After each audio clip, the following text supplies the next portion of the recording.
श्रीमत्परं गम्भीर स्याद्वाद्मोघलाञ्छनम्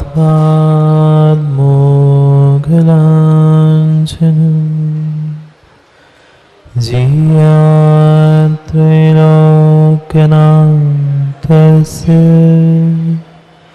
शासनं जिनशासनम्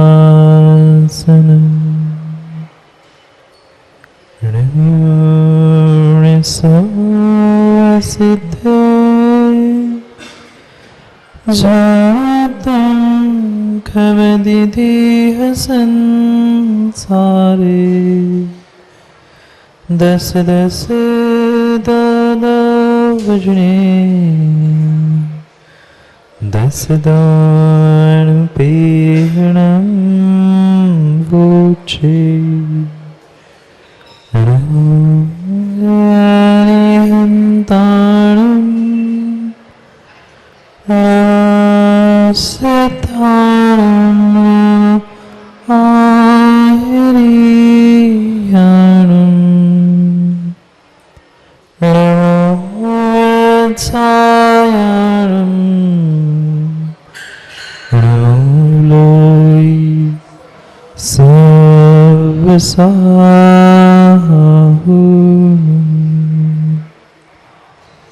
अनंत अनंत परम सिद्ध भगवान की 1008 श्री आदिनाथ भगवान की परम पूज्य आचार्य भगवान कुंद कुंद स्वामी की परम पूज्य आचार्य भगवान गुरुवर विशुद्ध सागर जी महाराज की सनातन जैन धर्म की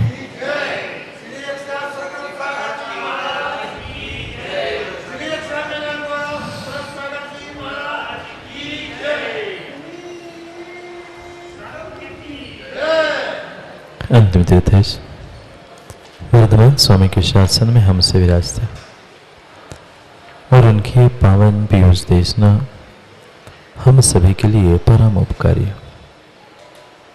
अनादिकाल से हमारी आत्मा में जो जन्म जरा और मृत्यु रूपी रोग लगे, उन रोगों का उपशमन करने वाले कोई परम औषधि है तो वह एकमात्र यह जनवाणी भव्यात्मा।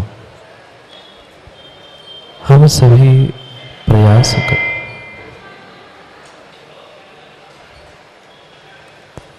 सभी प्रयास कर रहे थे परिवर्तन का। आज तक भौतिक परिवर्तन हमने प्राप्त कर लिया, शारीरिक परिवर्तन भी हमने प्राप्त कर लिया, पर आज तक हमने भावनात्मक परिवर्तन नहीं कर पाया। स्वयं का मानसिक भावात्मक परिवर्तन हम आज तक नहीं कर पाए, कारण हमने ऐसी भाव और भावनाओं को प्राप्त ही नहीं किया। और कुछ दिन से हमारा यही पुरुषार्थ चल रहा था, 12 भावना के माध्यम से अपने स्वयं का भावात्मक परिवर्तन कर। क्योंकि समझना, आज तक हमने पर्याय से पर्यायांतर, द्रव्य से द्रव्यांतर, स्थान से स्थानांतर अनेक बार कर लिया, पर जिन भावों को प्राप्त करके मैं अपने जीवन में बदलाव ला सकता था, उन भावों से भावांतर में नहीं कर पाया। सुबह से लेकर शाम तक मात्र विषय, कषाय, इंद्रिय भोग, माँ इसके अलावा हमने क्या किया? नहीं किया। कभी कभी भोजन रोज रोज करके वही दाल रोटी बोर होते हैं तो हम कुछ बदल देते, पर जैसे भोजन 8-10 दिन में बदलते हैं, क्या ऐसे ही हम 4-8-10 दिन में अपने भाव बदलते, अपनी भावनाएं बदलते हैं? शायद नहीं बदलते। और बदली भी तो वह ऊपर की तरफ नहीं, और नीचे नीचे की तरफ ही भाव और भावनाओं को हमने जन्म दिया। आज तक हम उन भाव और भावनाओं के बीच का भी चंद्रेजी अंतर नहीं समझ पा रहे थे। भावना वह थी जो भाव मैंने आज तक प्राप्त नहीं किया था, वही भावना थी। अब हमें उन भावों को प्राप्त करना था, भावनाओं को तो हम समझ ही रहे थे, पर वास्तविकता में जो वस्तु थी, उस वस्तु रूप पदार्थ रूप उन भावों को मुझे प्राप्त करना था।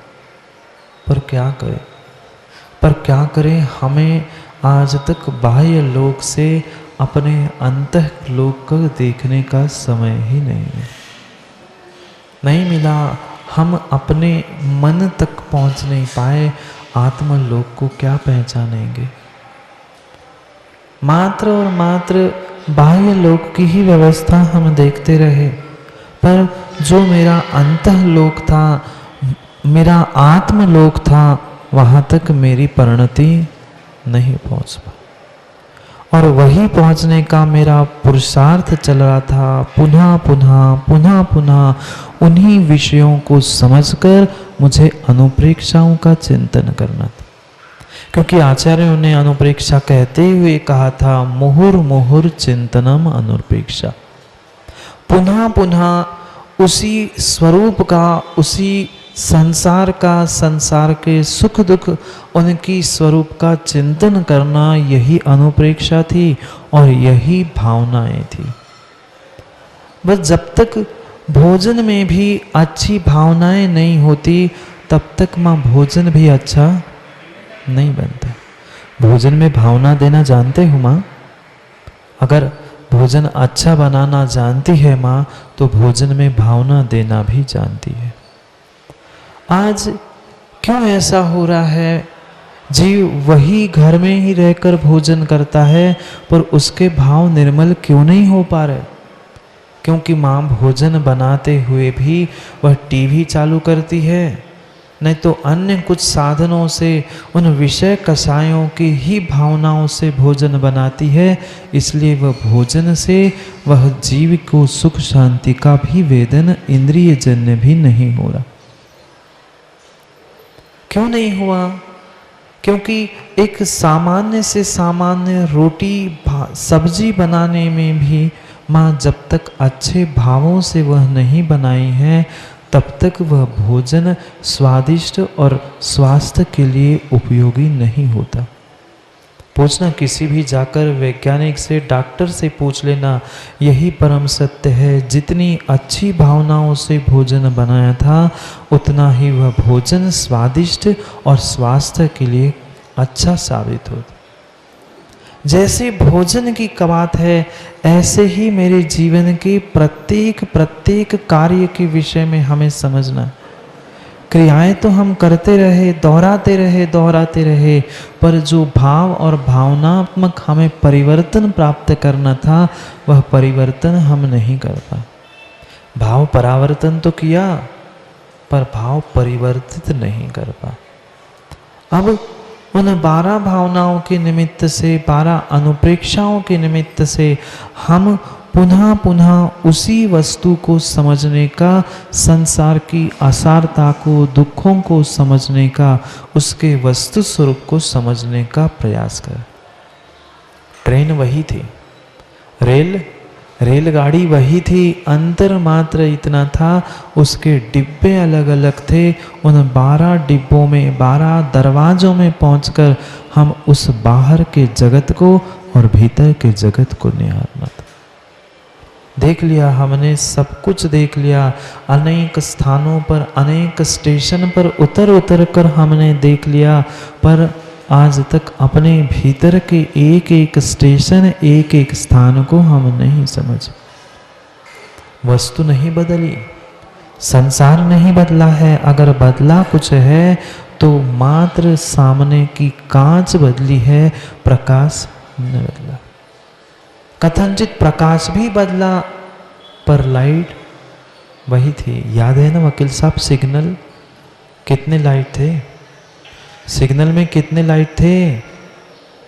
बोलो जोर से। लाल, पीला, हरा, ये लाइट थे।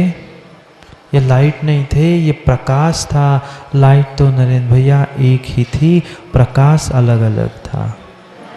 ऐसे ही ये संसार में जो जो वस्तु स्वरूप है, ये परिपूर्ण रूप से ये लोक एक समान है, पर मात्र उसे देखने का नजरिया हमें उस प्रकाश के समान बदलना है।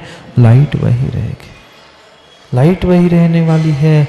जो गमनागमन से हमें दुख प्राप्त हो रहा था, संसार के इस आने जाने जन्म मरण से मुझे जो सुख दुख का वेदन हो रहा था, उससे ही छुटकारा पाने का प्रयास चल रहा था।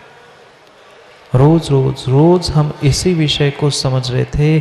चंद्रेश जी, सुख है ना? घर में सुख है ना? नहीं है। जानते हैं घर में क्या महाराज, संसार में क्या, पूरे लोक में कहीं भी सुख नहीं है। अगर मेरे भीतर साता नहीं है तो सुख कहीं भी नहीं। जानते तो है, पर कब खुलेगी नींद? कब खुलेगी नींद? जब तक ये मोह की नींद खुलने वाली नहीं है, तब तक हमें सत्य को स्वीकार करने की शक्ति आने वाली नहीं है।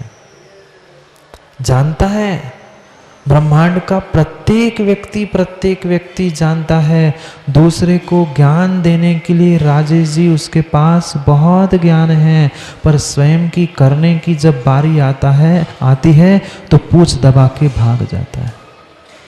नहीं मिले ऐसे मित्र, नहीं मिले ऐसे भक्त, नहीं मिले ऐसे परिवारजन।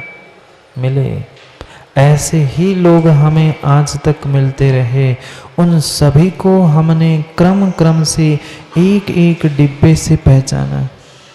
ये जब तक किसी के प्रति भी राग द्वेष के परिणाम हैं,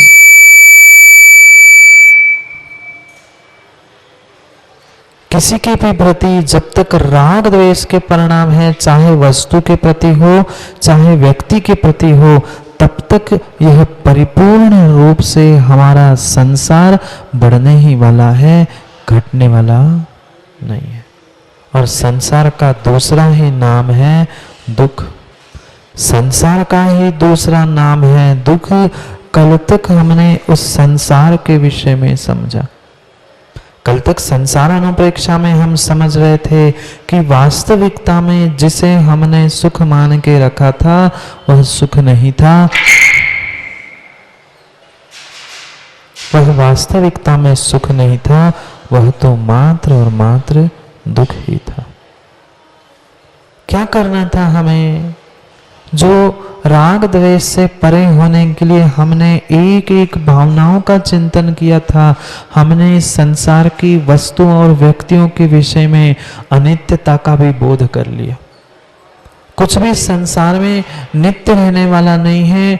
जो जो इस संसार में उत्पन्न हुआ है, चाहे संबंध हो, वस्तु हो, चाहे व्यक्ति हो, वे समय आने पर नाश को प्राप्त होने वाले ही थे।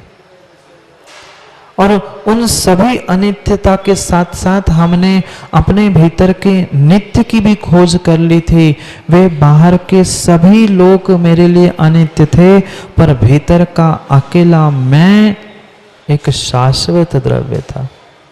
शरण भी खोजने का प्रयास मैंने जब जब बाहर किया, किसी की सहयोग की मैंने भावना की, तब तब मैं दुखी रहा। और जिस क्षण मुझे पहचान हो गई कि व्यवहार से पंच परमेशी और निश्चय से मेरी आत्मा ही मेरे लिए शरण है, वही शाश्वत है, उस दिन हमें थोड़ा सा सुख का, शांति का एहसास हुआ। अभी मात्र हमारा विचार चल रहा है, चिंतन चल रहा है। वास्तविकता में हमारी अन्य कोई भी प्रक्रिया नहीं चल रही।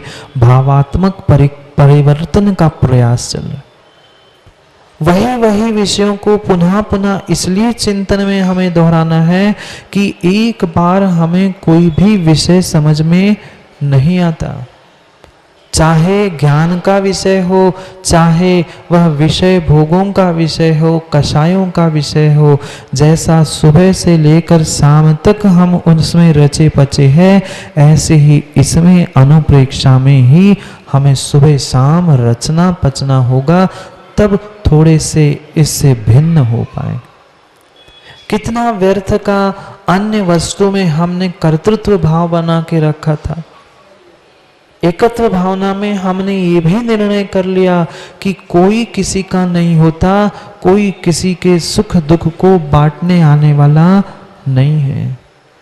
जितने जितने जीवों के प्रति मैंने भ्रम पाल के रखा था, जितनों के प्रति मुझे विश्वास था, धोखा सबसे पहले हमें उन्हीं लोगों ने जिया जिसने सबसे अधिक हमें विश्वास का पात्र बना के रखा। ऐसा नहीं हुआ? ऐसा ही हुआ, ऐसा ही हुआ, ऐसा ही हुआ।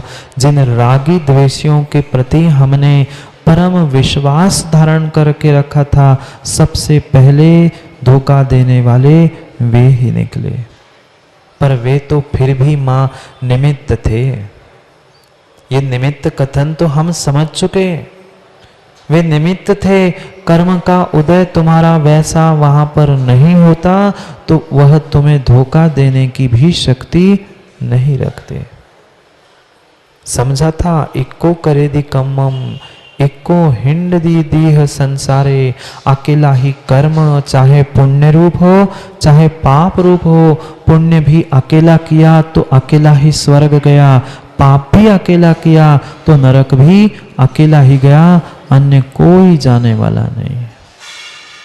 फिर उस एकत्व को समझने के साथ साथ हमने इन सबसे में कैसे भिन्नो हम भिन्नत्व की भी भावना हमने समझी, क्योंकि मैं इन सबके साथ रहते रहते अन्यत्व को साथ लेके रहना चाहता हूं, क्योंकि मुझे राग द्वेष से परे होना है। इन जितनी जितनी भावनाओं को हमने आज तक समझा, सभी भावनाओं का सार एक ही था। रहना तो हमें सबके साथ है, पर सबके साथ रहते हुए सबको अपना मान के नहीं रहना। नहीं जी सकते। अगर सबके साथ नहीं रहोगे तो लंबे समय तक तुम जी नहीं सकते। तुम्हें जीना तो सबके साथ ही पड़ेगा। अरे साधु भी बन गए, अरिहंत भी बन गए, क्या उन्होंने सबको छोड़कर एकांत में ही बैठ गए जीवन भर? नहीं, अरिहंत भी बने, वह समो शरण में भी बैठकर उन्होंने दिव्य देशना दी।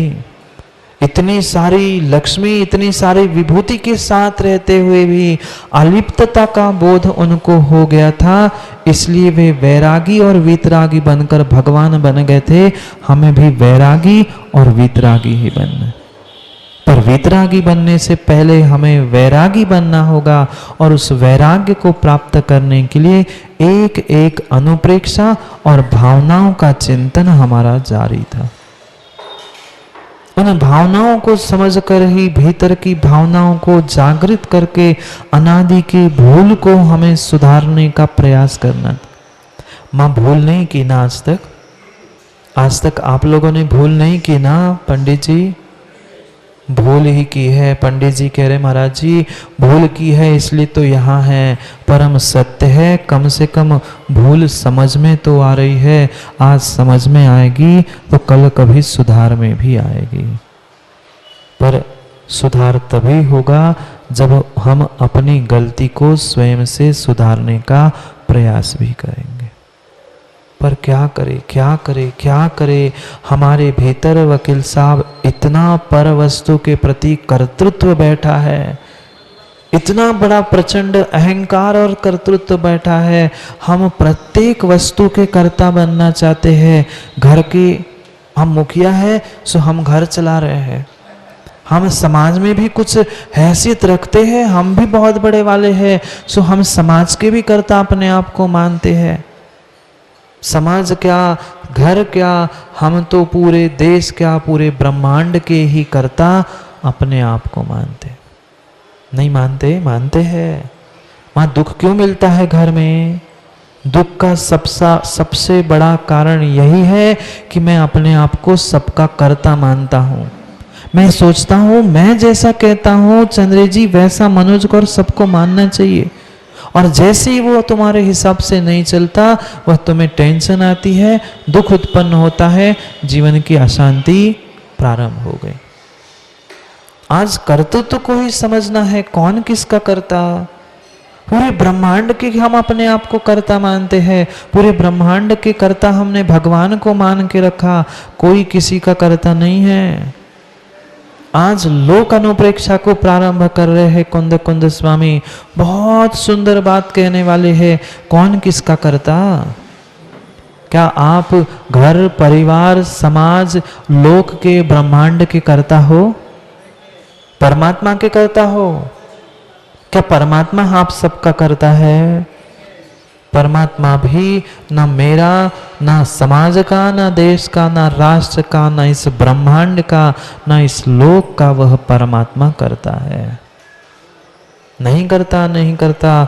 इस लोक की व्यवस्था हमें समझनी है। जब तक बाह्य लोक समझ में नहीं आएगा तब तक आत्म लोक भी समझ में आने वाला नहीं है। नहीं है, नहीं है। त्रिलोक सार में बहुत सुंदर गाथा देते हुए आचार्य भगवंत कहते हैं, लोगो अकिट्टिमो खलु, लोगो अकिट्टिमो खलु, अणाई निहणो सहान निपन्नो, जीवा जीवे ही फुड़ो, सग्गा स्वभाव सो निचो। अकट्टु में खलु यानी ये जो लोक है वह अकृत्रिम है। किसने बनाया? जीव अजीव पुद्गल धर्म अधर्म आकाश काल, इन सबको किसने बनाया? ऐसी भी मान्यता है कि परमात्मा प्रत्येक वस्तु को व्यक्ति को बनाता है।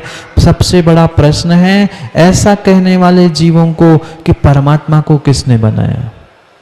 अगर परमात्मा सबको बनाता है तो परमात्मा को किसने बनाया? और परमात्मा ने माना कि एक क्षण परमात्मा ने बनाया है, तो परमात्मा कहाँ बैठकर बना रहा था इन सबको? उसको बैठने के लिए भी स्थान होना चाहिए। वो कहाँ से बना? और वो जिस स्थान पर बैठ के बन रहा था वो कहाँ से बना? आज तक इस लोक को लेकर हमारे दिमाग में इतना बड़ा भ्रम है, इतना बड़ा भ्रम है, क्योंकि आज तक हमने जो कुछ भी समझा है विज्ञान के परिप्रेक्ष्य में समझा। विज्ञान ने कहा पृथ्वी घूमती है, हमने मान लिया पृथ्वी घूमती है। हमने मान लिया पृथ्वी उस सूर्य के चक्कर लगाती है। विज्ञान ने दिखा दिया टीवी पर, सैटेलाइट आदि आदि से सब मायाचारी करके हमने स्वीकार कर लिया कि हाँ ये लोक ऐसा ही है। नहीं है, नहीं है, नहीं है। अगर ऐसा होता तो आज हम कुछ और ही होते। बहुत अच्छे से समझना है लोक अनुप्रेक्षा को। पहले लोक की रचना, द्रव्य, गुण, पर्याय, आकार सब कुछ समझकर फिर अपने भीतर के लोक तक पहुंचना है। पर बाह्य लोक के विषय में भी जो हमारा भ्रम है, कोई कहता है वह शेष नाग के फणे पर पृथ्वी घूम रही है, कोई कहता है कछुए की पीठ पर है। वास्तविकता क्या है? क्या सत्य यही है? नहीं है। परम सत्य कुछ और ही है। हमने भगवान को ही गॉड बना के रख दिया। क्या कहते वकील साहब? अंग्रेजी आप जैसे पढ़ा लिखा नहीं हो, पर भगवान को कुछ गॉड कहते क्या? मैंने ऐसे सुना है कहीं पे गॉड कहते। गॉड, गॉड मतलब गॉड का स्पेलिंग आता है किसी को? जी ओ और डी। भगवान को हमने गॉड और मतलब सब कुछ करता धरता मान के रखा है। वह स्पेलिंग से ही शब्द निहित होता है, माँ जी ओ और डी। क्योंकि आज बहुत सारे जीव परमात्मा को आके कोसते, भगवान तुमने मेरे साथ ऐसा क्यों किया? आप उसको तो अच्छा कर रहे हो, मेरे साथ बुरा कर रहे हो। परमात्मा न बनाने वाला है, न परमात्मा मिटाने वाला है। परमात्मा परमात्मा है, परमात्मा गॉड नहीं है। क्यों गॉड नहीं है? गॉड की परिभाषा 3 शब्दों से हम कर सकते थे, जी ओ और D. G for generator, G for generator यानी उत्पन्न करने वाला, ओ फॉर ऑपरेटर जो संचालन कर रहा है इस विश्व का, और डी फॉर डिस्ट्रॉयर। ना वह जनरेटर है, ना ऑपरेटर है, ना चंद्रेश जी कोई डिस्ट्रॉयर है। ऐसी 3 संकल्पनाएं हैं। पता है क्या? ऐसे परमात्मा के प्रति संकल्पनाएं हैं। एक परमात्मा सृष्टि का सृजन करता है, दूसरा परमात्मा उसे नष्ट करने के लिए बैठा है, और तीसरा परमात्मा उसकी सुरक्षा करता है। अरे जब तीनों ही परमात्मा हैं आपके वकील साहब, तो एक मिटा रहा है एक बना रहा है। कोई बच्चों का खेल चल रहा है क्या? अगर परमात्मा को आप सृष्टि का कर्ता धर्ता संचालक मान रहे हो, तो तीनों जब परमात्मा है, एक ही का रूप मानते हो, तो तीन एक बच्चों जैसे खेल क्यों कर रहे हैं? बच्चों के खेल नहीं देखे? जब एक दो बच्चे कोई वो घरगुला जानते, घरगुला बनाते हैं, वह दूसरा आकर तोड़ता है, फिर दूसरा कोई तोड़ने आता है, तीसरा आके उसे बचाता है। कि ये बच्चों का खेल चल रहा है क्या? नहीं चल रहा है, नहीं चल रहा है। ये लोक जो बना है, ब्रह्मांड बना है, ब्रह्मांड की एक एक वस्तु अनादि निधन है, अकृत्रिम खलु, ये अकृत्रिम है। कुछ भी कोई भी इसका करता धरता नहीं है। अनाई निहणो, अनादि निधन ये लोक है, जो मध्यलोक, ऊर्ध्वलोक, अधोलोक, तीन लोकों से बना हुआ ये जो लोक है, उसे कोई भी ना जनरेट कर रहा है, ना ऑपरेट कर रहा है, ना डिस्ट्रॉयड कर रहा है। समझ में आया? चंद्रेश जी, गॉड नहीं है, हमारे तो परमात्मा ही ठीक है, हमारे लिए तो ईश्वर ही ठीक है, हमारे लिए गॉड नहीं है, क्योंकि गॉड कर्ता बन जाएगा। एकत्व भावना में हम यही तो निर्णय करके आए थे कि कोई किसी का कर्ता नहीं है, फिर परमात्मा ब्रह्मांड की पुद्गल वस्तु का भी कैसे निर्माता होगा? अगर निर्माता है तो वह कहां बैठ के बना रहा था? ये ईंट पत्थर मकान आदि सब कुछ जो उसने बनाए हैं, वह बनाने के लिए कुछ फैक्ट्री भी तो चाहिए, नहीं है? फिर परमात्मा भी कहां से बना? उसने कौन से स्थान पर बैठकर अधर में बैठा था और स्वयं अपने आप से बना था? तो ये क्यों नहीं स्वीकार कर रहे हो? जैसे परमात्मा अपने आप से बन सकता है, ये ब्रह्मांड की प्रत्येक वस्तु अपने आप से निर्मित हो सकती है, अकृत्रिम हो सकती। जितने जितने ये दर्शन हुए, जिन्होंने ये सिद्धांत का प्रतिपादन किया, वे स्वयं के ही वचनों से बाधित होते हैं, स्ववचन बाधित है। अगर आप कह रहे हो परमात्मा सब सृष्टि का रचनाकार है, वह मिटाने वाला संभालने वाला है, तो ये बताओ ना, सबको अलग अलग क्यों बनाया? किसी को काला, किसी को गोरा, किसी को लंबा, किसी को सुखी, किसी को दुखी, किसी को कुछ। अरे बनाने वाला ही था तो सबको एक जैसा बनाना था ना, सबको एक जैसा बनाना था। माँ, भोजन बनाते हो अच्छा कि कच्चा? अच्छा भोजन जो रोटी बनती है, माँ आपकी रोटी भी प्रैक्टिस करते करते करते करते सालों बाद एक सी बनने लग गई ना? कभी कभार कोई एक आध रोटी खराब हो जाए, भिन्न विषय है, पर एक माँ जब रोटी बनाने की अभ्यास कर लेती है, बिल्कुल उसका आकार, उसका सब कुछ एक सा बनने लगता है। फिर वो तो परमात्मा थे, उनको भी सभी मनुष्य, तिर्यंच, नरक आदि सब कुछ एक सा बनाना चाहिए था, भिन्न भिन्न क्यों कहा? समझना, ये जो व्यर्थ का कर्तृत्व हमने दूसरे का अपने पास और अपना परमात्मा के पास पहुंचाया है, उसके पीछे के कारण को ही हमें समझना है। कौन सा ऐसा कारण है कि क्यों व्यर्थ में हम कर रहे हैं? कौन चलाने वाला? ना घर, ना समाज, ना देश, ना राष्ट्र, ना ब्रह्मांड चला रहे क्या? हम चला रहे चंद्रेश भैया घर परिवार को? ये हमारा व्यर्थ का कर्तृत्व है। हर जीव अपने अपने पुण्य पाप से ही जीता है, परम सत्य यही है। चाहे कोई स्वीकार करे या ना करे, पर फिर भी परम सत्य यही है कि कोई किसी का करता नहीं है। आप करे सिर औरन कोई लादे, आप करे और औरन के सिर लादे। काम हम यही करते, अच्छा किया तो हमने किया और गलती हुई तो उनने की। कुछ कोई नहीं मिला सुनने वाला तो परमात्मा ने की, गुरु ने की। ये कितनी कितनी गलत फहमी हमारे भीतर है। सोचो, विचार करो। आज उस लोक अनुप्रेक्षा के विषय में आचार्य कुंद स्वामी बहुत सुंदर श्लोक के द्वारा हमें समझाने वाले हैं। ये लोक है क्या? किसे लोक कहा? जहां 6 द्रव्य की प्राप्ति होती है। लुक्कन्ते दृश्यन्ते यस्मिन् सहा लोकहा। लुक्यन्ते दृश्यन्ते यस्मिन सहा लोका, जो जिसमें 6 प्रकार के द्रव्य दिखते हैं, प्राप्त होते हैं, उस नियत स्थान को ही लोक कहा गया है। जीव, अजीव, धर्म, अधर्म, आकाश और काल, ये सभी का एक जो स्थान नियत है, जहां पर वे एक साथ रहते हैं, ऐसे उस स्थान को ही लोक कहा है। लोक कहा है। उसको किसने बनाया? अकृत्रिम खलो अनाइनिहो सहावनिपन्नो, स्वभाव से ही उत्पन्न है। जब आपका चंद्रेश जी परमात्मा स्वभाव से उत्पन्न है, तो ब्रह्मांड की प्रत्येक वस्तु को स्वभाव से उत्पन्न मानो ना।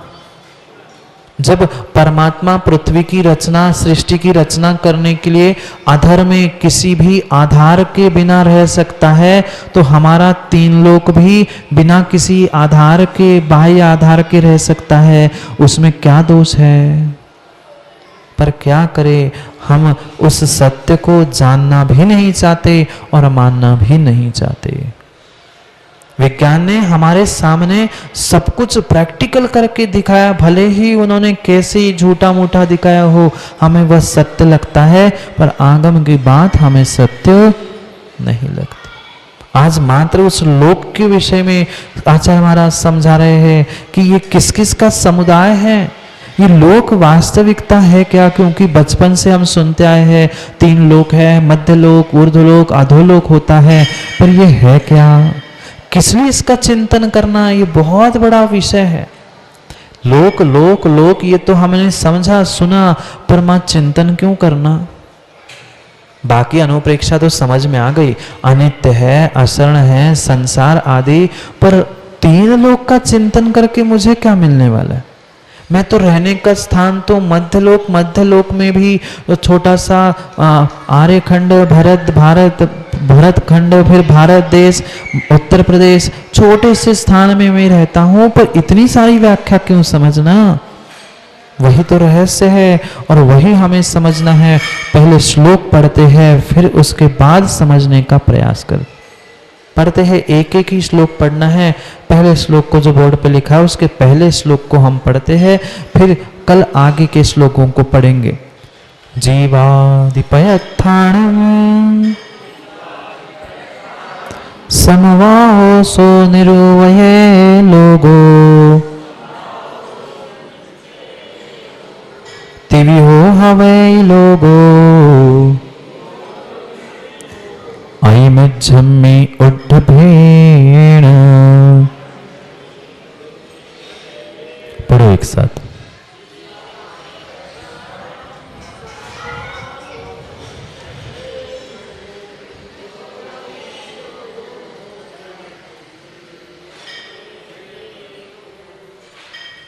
यह हमें आज निर्णय करना है कि मैं रहता कहाँ हूँ, निश्चय से कहाँ रहता हूँ और व्यवहार से कहाँ रहता हूँ।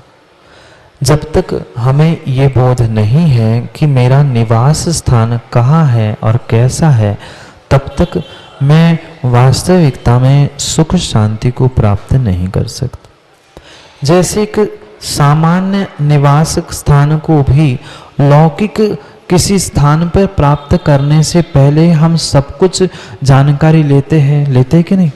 कौन कहाँ पर है, पड़ोसी कैसा है, आगे पीछे के लोग कैसे हैं, वहाँ से मंदिर कितने पास है, ये सब कुछ देखने के उपरांत ही हम अपने निवास स्थान को चुनते।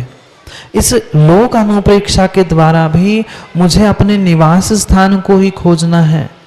मैं कौन था, कहाँ से आया हूँ और मुझे कहाँ पहुँचना है, इन सभी का उत्तर इस लोक अनुप्रेक्षा से मुझे प्राप्त करना। ये तो हमने निर्णय कर लिया था संसार भावना में भी कि मैं जीव हूँ और निकलने का स्थान एक ही सभी का है, वह अधोलोक के उस निगोद से, नित्य निगोद से हम सभी निकले हैं। पर जाना कहाँ है, मेरी पहुँच कहाँ तक है, मेरी शक्ति कहाँ तक है, वह समझाने का कार्य करने वाली है ये लोक अनुप्रेक्षा। ये लोक अनुप्रेक्षा हमें यही समझाने वाली है।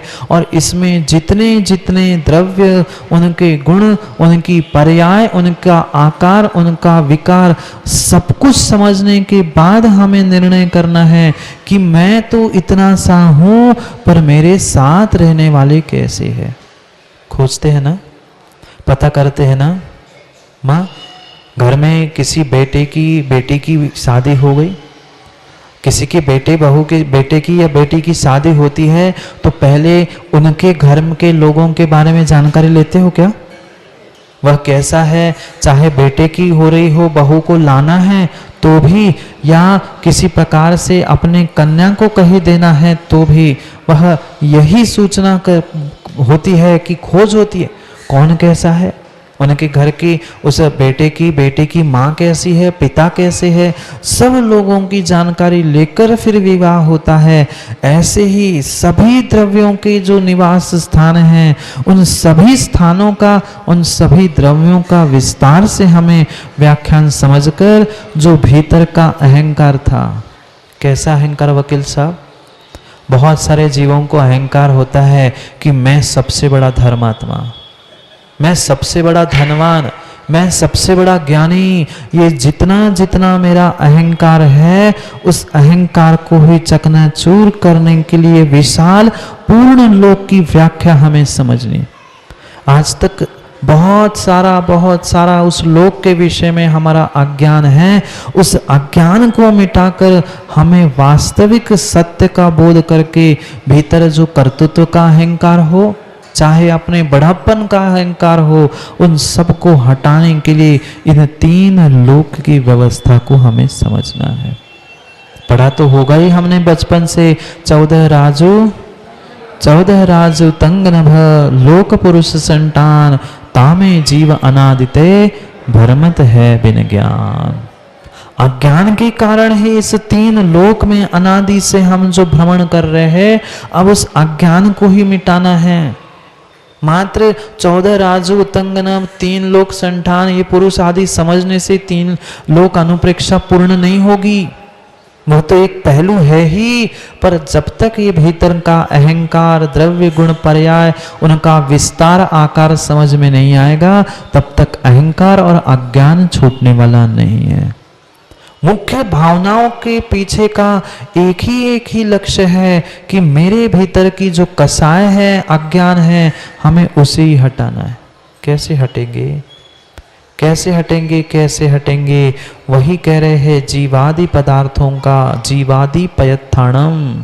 पहले श्लोक में पढ़ा था ना अभी हमने, जीवादि पयत्थाणम, जो जीवादि पदार्थों का समवाओ, जो समुदाय है, वही लोक है, वही लोक है। अभी वह आदि जो सर्वार्थ सिद्धि आदि ग्रंथ है, उसमें भी पूज्यपाद स्वामी ने लोक की व्याख्या यही की, लुक्यन्ते दृश्यन्ते यस्मिन सहा लोका।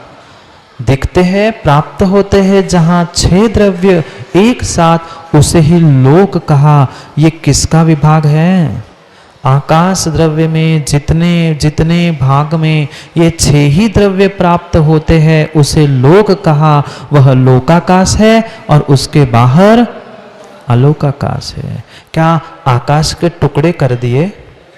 आकाश द्रव्य के टुकड़े नहीं किए हैं, मात्र एक स्थान है, वह लोक है, और उसके बाहर का आलोक है। आप सभी कहाँ बैठे हो? आटा मंदिर में बैठे हो। आकाश में तो कौन से आकाश में? आकाश का क्या नाम रखा है? लोकाकाश का भी आप पता जो लिखते हो, वह लोकाकाश ऐसा लिख के भेजते हो ना? तो कौन सा पता लिखते हो? ललितपुर, सावरकर चौक, आटा मंदिर, ये क्या था? व्यवहार से जो हम पता लिख रहे थे, वह क्या आटा मंदिर ललितपुर से अलग था? अलग करके रखा था? क्या सावरकर चौक से अलग था? किसी से कुछ अलग नहीं था, पर अलग पहचान के लिए मात्र हमने एक व्यवहारिकता निभाने के लिए कहा कि ललितपुर, उत्तर प्रदेश के ललितपुर में, सावरकर चौक में, आटा मंदिर में बाहुबली वेदी के सामने बैठे हैं।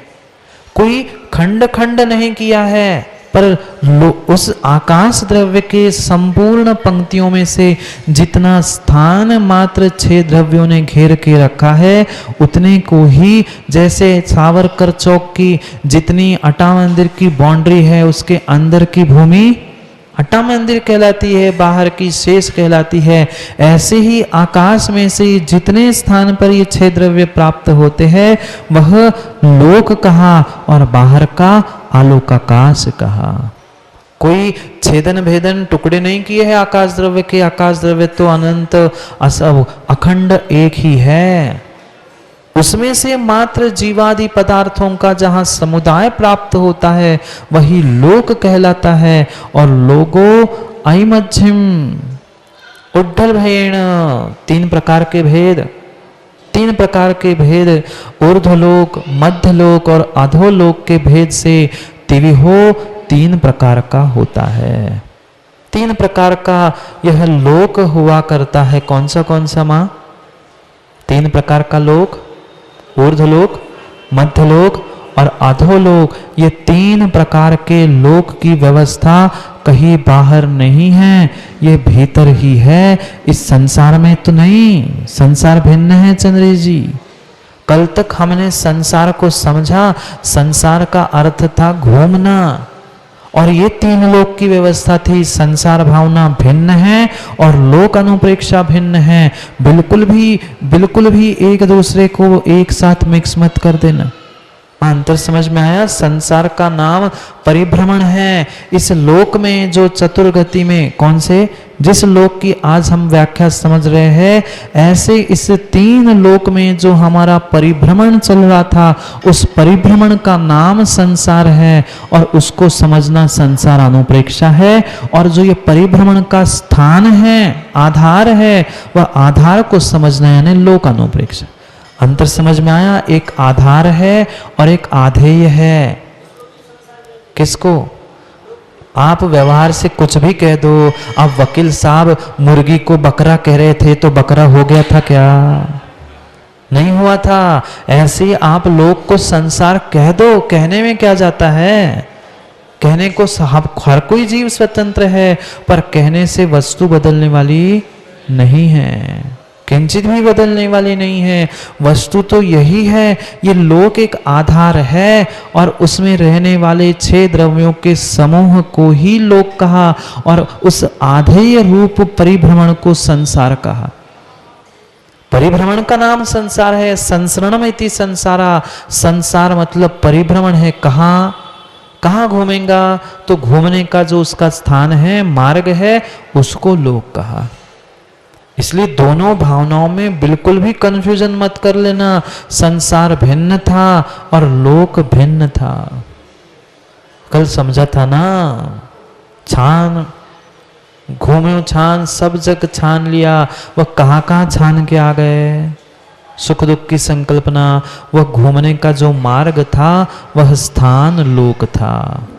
ऊर्ध्व लोक से लेकर अधोलोक तक, अधोलोक से मध्य लोक तक, सभी स्थानों को हमने, सभी पर्यायों को, भवों को हमने पंच परावर्तन में प्राप्त कर लिया।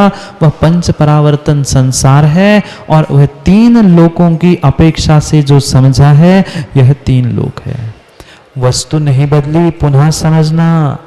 लाइट वही है वकील साहब, प्रकाश मात्र लाल पीला हरा हुआ है, वह लाइट तो पीछे एक सी ही थी। वस्तु वही है। जब 3 लोकों की संकल्पना करके समझेंगे तो वह लोक अनुप्रेक्षा होगी और उसी में परिभ्रमण रूप समझेंगे तो वह संसार भावना होगी। वस्तु बदली क्या? जीव वही है, पुद्गल वही है, 3 लोक वही है, पर उस 3 लोक में जब हम ऊर्ध्व अधो मध्य लोक की व्यवस्था समझेंगे, उस संस्थान विषय को प्राप्त होंगे तो वह लोक अनुप्रेक्षा होगी और अन्य समय में उसके परिवर्तन रूप परिभ्रमण को समझेंगे तो वह संसार भावना होगी। अंतर आया क्या चंद्री जी समझ में?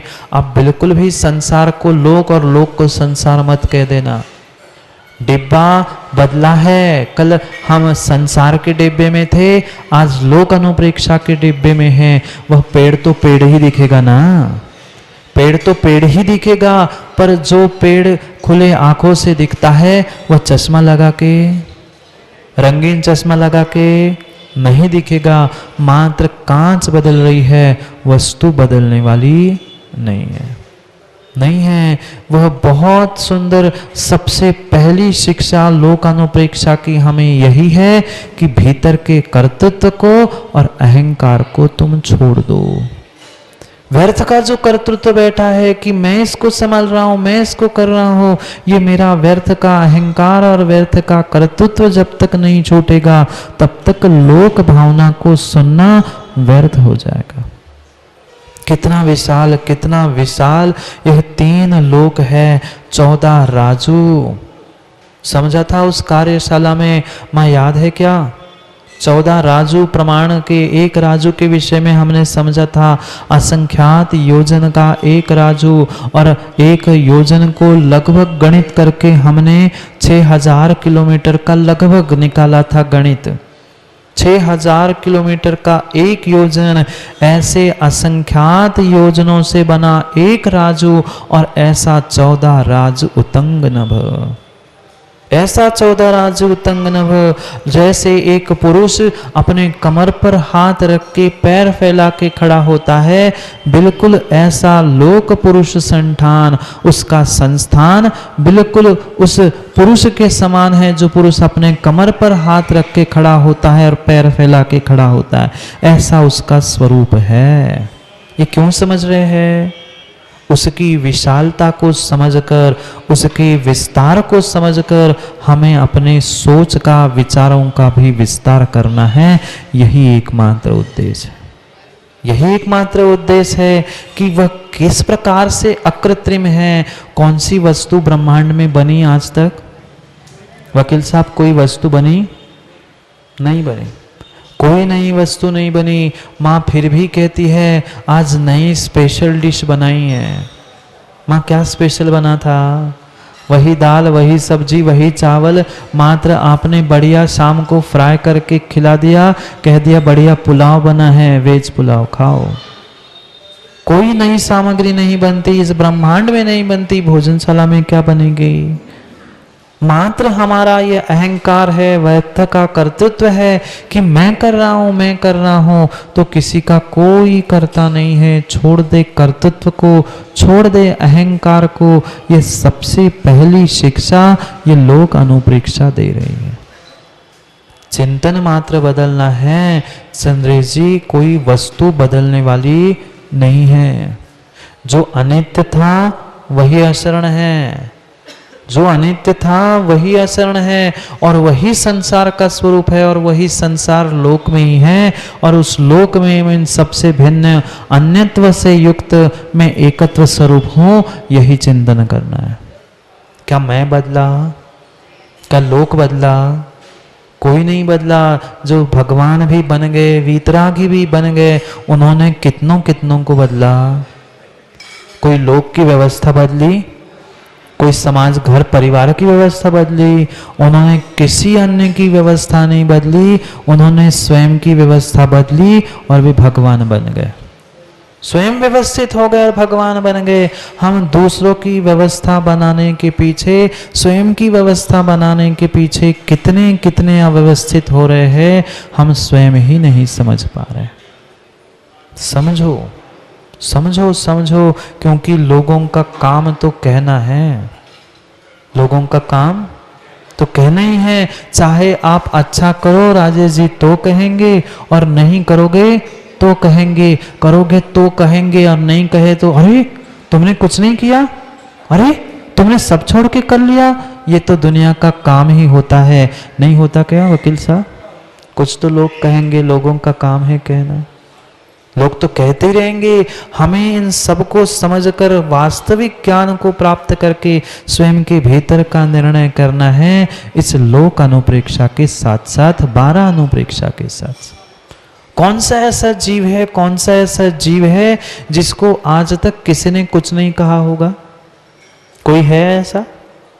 कोई है ऐसा जो मर्यादा पुरुषोत्तम थे? कौन? कौन? रामचंद्र जी। उसको छोड़ा, उनको छोड़ा? नहीं छोड़ा। फिर आप और हमको कौन छोड़ने वाला है? नहीं छोड़ने वाला है। जब तक आप उसके स्वार्थ की पुष्टि कर रहे हो वकील साहब, तब तक बेटा भी पिता कह रहा है, तब तक बेटा भी पिता करके चरण छू रहा है, तब तक बेटा माँ कह रहा है, माँ भी बेटे को बेटा कह रही है। जिस दिन तुम्हारे स्वार्थ की पुष्टि नहीं होगी, फिर कह के बताना एक दूसरे को कटघरे में खड़े होकर माँ और बेटा। तब माँ बेटा भले ही कटघरे में खड़े हो, वकील साहब बैठे 1 2 3, क्या वह कभी कटघरे में माँ कह के पुकारेगा? वहां तो पक्ष प्रतिपक्ष इतना ही सामने दिखता है, माँ बेटे का रिश्ता वहां नहीं होता, नहीं होता। जब तक ये स्वार्थ है तब तक हर कोई तुम्हारी प्रशंसा करता है। जब पता चल जाएगा अब ये मेरे काम का नहीं है, तो तुम्हारे से भी वह दुनिया उपेक्षा करना प्रारंभ कर लेगी। दुख का कारण यही है, दुख का कारण है राग द्वेष, परिणाम ही मेरे लिए दुख के कारण है। और यही इस लोक से हमें समझना है कि सबके साथ रहते हुए भी किसी से कोई राग द्वेष। लोक में कौन सा द्रव्य नहीं है?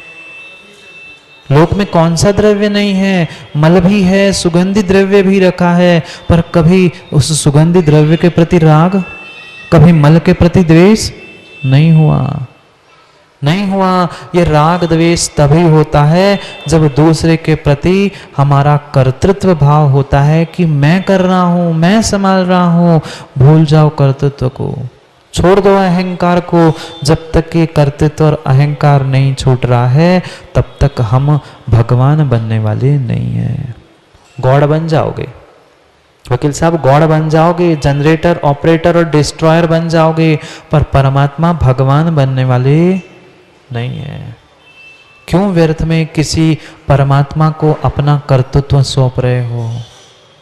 क्यों किसी को भगवान को अपना सुख दुख का कर्ता मान रहे हो, जब सुख दुख का कर्ता नहीं है? इस पौद्गलिक रूप ये वस्तुओं का और ये धर्म अधर्म रूप समुदाय रूप लोक का कर्ता कहां से होगा? नहीं है, नहीं है, किंचित भी कोई किसी का कर्ता नहीं है। ये लोग अकृत्रिम हैं, नियम से स्वभाव से ही उत्पन्न है, कोई उसे बनाने वाला नहीं है। अनादि निहणो, अनादि निधन है और परिपूर्ण रूप से जीव अजीव पुद्गल धर्म अधर्म इन 6 ही द्रव्यों से खचाखच भरा है। कोई स्थान खाली है? लोक में कोई स्थान खाली है जहां कोई द्रव्य नहीं है? अरे जहां सभी द्रव्य है वही तो लोक है।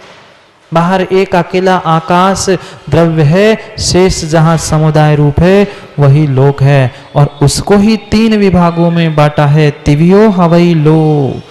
3 प्रकार का वह लोक है। अहि मध्यम उड्ढभ्रेण, अहि मध्यम, अधो, मध्य और ऊर्ध्व, यही इस 3 लोक की व्यवस्था है, अन्य कुछ भी नहीं है। आगे और रहस्य के साथ आचार्य महाराज समझाएंगे अगले 2 श्लोकों में, जिसे हम कल परसों में समझेंगे कि ये लोक की ये विशालता समझ के हमें करना क्या है। आज तक का जो मेरा व्यर्थ कर्तृत्व था उसे हमें दूर करना है, और भी कुछ रहस्यपूर्ण बातों के साथ एक एक लोक की व्यवस्था आचार्य महाराज समझाएंगे। अधोलोक में क्या है, मध्यलोक में क्या है, ऊर्ध्वलोक में क्या है, उन सबको समझकर मुझे कहाँ रहना है ये मुझे निर्णय करना है।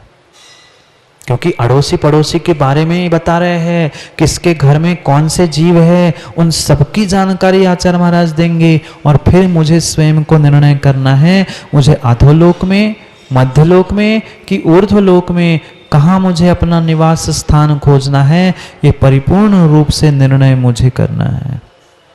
यही सोचना है मेरा नंबर कहाँ आएगा, मेरा नंबर कहाँ आएगा, मध्य में, अधो में कि ऊर्ध्व में। ये निर्णय करने के लिए इसके विषय में हमें समझना है। इसका कोई न करता हरता अमिट अनादि है। करेंगे इसको पुनः कल चिंतन में, पुनः पुनः भावात्मक परिवर्तन करने के लिए कल पुनः समय पे मिलेंगे। समय हो गया वकील साहब, क्या करूं? 10 मतलब बस, 10 मतलब बस बहुत हो गया। कब तक घूमेंगे, कब तक समझेंगे वह परलोक को? अब आत्मलोक को समझने का समय आया है। इसलिए बाह्य लोक के साथ साथ अंतः लोक के साथ साथ हमें आत्मलोक की प्राप्ति करने के लिए कल पुनः लोक अनुप्रेक्षा का चिंतन करने के लिए समय पर समय की बात समझने के लिए समय पे मिलते हैं, क्योंकि समय पे किया गया काम समय को दिलाता है। बोली भगवान महावीर स्वामी की।